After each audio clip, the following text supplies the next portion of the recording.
Prabowo Subianto, nama yang identik dengan Kopassus. Nama ini sudah tidak asing lagi bagi OPM, terutama saat Prabowo memimpin langsung operasi pembebasan sandera Tim Lawrence di Mapenduma, di mana saat itu aksi penculikan yang dipimpin Komandan Perang OPM Yudas Daniel Kogoya bersama Panglima OPM Kelly Kualik membuat heboh tak hanya di tanah air, tapi juga internasional. Perlu diketahui, Yudas Daniel Kogoya adalah bapak dari Egyanus Kogoya, Panglima Kodam 3 Ndugama. Aksi penculikan ini terjadi pada tahun 1996. Sedangkan Egyanus sendiri mulai mencuat namanya semenjak melakukan aksi sadisnya menyandra dan membantai puluhan pekerja PT Istaka Karya. Aksi ini dilakukan Egyanus dan kelompoknya karena meyakini mandor pekerja PT Istaka Karya adalah anggota Kopassus. OPM percaya mandor itu adalah anggota Kopassus gara-gara sang mandor pernah berfoto bersama Prabowo. Pembantaian ini terjadi pada hari Minggu 2 Desember 2018 lalu di Jalan Trans Papua Wamenambua yang mengakibatkan 17 orang karyawan PT Istaka Karya meninggal dunia, 4 orang belum ditemukan dan 4 orang lainnya selamat melarikan diri. Kecerdikan dan kesadisan Egyanus Kogoya rupanya memang turunan dari mendiang bapaknya yang seorang komandan OPM, Yudas Daniel Kogoya. Yudas bersama Kelly Kualik terkenal atas aksi penyanderaan kelompok peneliti Tim Lawrence, berhasil dan sempat melambungkan mimpinya, tapi sayang mimpinya dikandaskan Prabowo Subianto. Waktu itu dengan kecerdikannya, Yudas sudah memata-matai calon sandera sejak hari pertama menginjakkan kaki di Jayapura dan menyamar sebagai porter dan lokal guide. Sukses, Yudas berhasil mengelabui dan masuk ke dalam kelompok peneliti Tim Lawrence sejak Desember 1995 dan mendampingi tiap hari, tanpa dicurigai dan disadari oleh tim peneliti Lawrence 95. Singkat cerita, hari itu, Senin 8 Januari 1996, hari itu merupakan rangkaian hari-hari terakhir tim peneliti yang tergabung dalam Tim Lawrence 95 berada di Irian Jaya. Tujuan penelitian Tim Lawrence 95 untuk memberikan informasi mengenai keberadaan jenis flora dan fauna di sekitar Mapenduma. Kegiatan dilakukan bulan November 95 sampai Januari 96, berlokasi di Desa Mapenduma, Kecamatan Tiom, Kabupaten Jayawijaya, Irian Jaya, di bagian timur Laut Cagar Alam Lawrence. Di tengah kesibukan anggota Tim Lawrence, tiba-tiba dikejutkan oleh kedatangan gerombolan yang menamakan dirinya OPM. Berdandan coreng-moreng dengan berbagai atribut bagian binatang, berlari menuju rumah yang ditempati para peneliti. Jumlah mereka sekitar 200 orang. Teriakan perang bersaut-sautan mendirikan bulu roma. Apalagi mereka membekali diri dengan peralatan perang.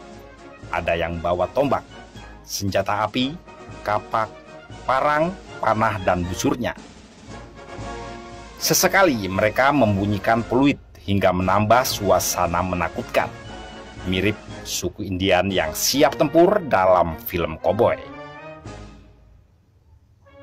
Ketakutan tim peneliti berubah kekagetan melihat sang komandan gerombolan yang menyandang senjata M16 ternyata adalah Daniel Yudas Kogoya yang selama ini bekerja pada Tim Lawrence sebagai lokal guide merangkap portir.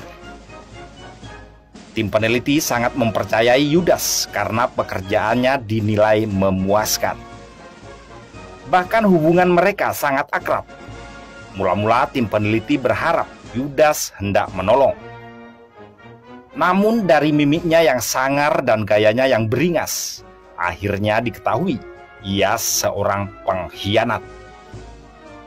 Yudas Kogoya dalam sosoknya yang telah berubah, beraksi menodongkan senjata ke arah Sandra. Untuk diketahui, Daniel Yudas Kogoya adalah bapak Egyanus Kogoya.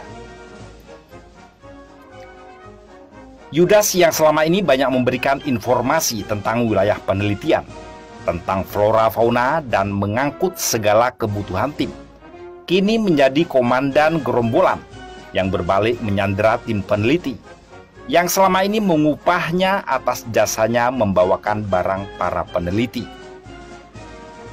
Para sandera yang terdiri dari anggota tim Indonesia, Navi WTH Panekenan 28 tahun, Mateis Y. Lasamahu 30 tahun, Jualita Tanasela 30 tahun, dan Adinda Arimbi Saraswati 25 tahun. Sedangkan tim dari Inggris, Daniel Stad 22 tahun, William Bill Wates 23 tahun, Annette van der Kolk 22 tahun, dan Anna McFlor 21 tahun. Markus Warib 36 tahun dari Universitas Cendrawasih, Abraham Wanggai dari Balai Konservasi Sumber Daya Alam Kanwil Kehutanan Irian Jaya, serta ditambah Jakobus Wandigbo, putra daerah asli Sukunduga, pegawai Pemkap Wamena. Dan rombongan WWF, Frank Mombek, Mark van der Wal dan istrinya, Martha Klein. Singkat cerita, para sandera dibawa ke dalam hutan. Para peneliti diajak berkelana di hutan belantara Mapenduma di bawah todongan senjata api. Mereka dipaksa jalan kaki berkilo-kilo, bahkan puluhan kilometer setiap hari untuk menghindari kejaran tentara. Panglima OPM, Kelly Kualik, berusaha menukar 12 sandera itu dengan kemerdekaan Papua. Karena melibatkan warga negara asing, peristiwa ini jadi sorotan internasional. Selama dalam penyanderaan, para sandera digiring belusukan ke belantara Papua. Mereka tak mendapat cukup makanan, sehingga beberapa orang sakit.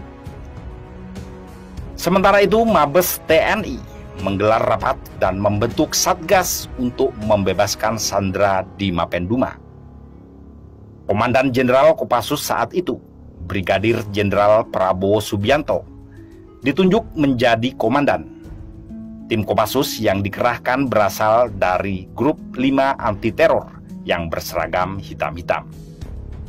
Selain itu, ada pasukan Batalion Lintas Udara Kostrat 330 dan pasukan penjejak yang terdiri dari putra-putra Irian milik Kodam Cendrawasih.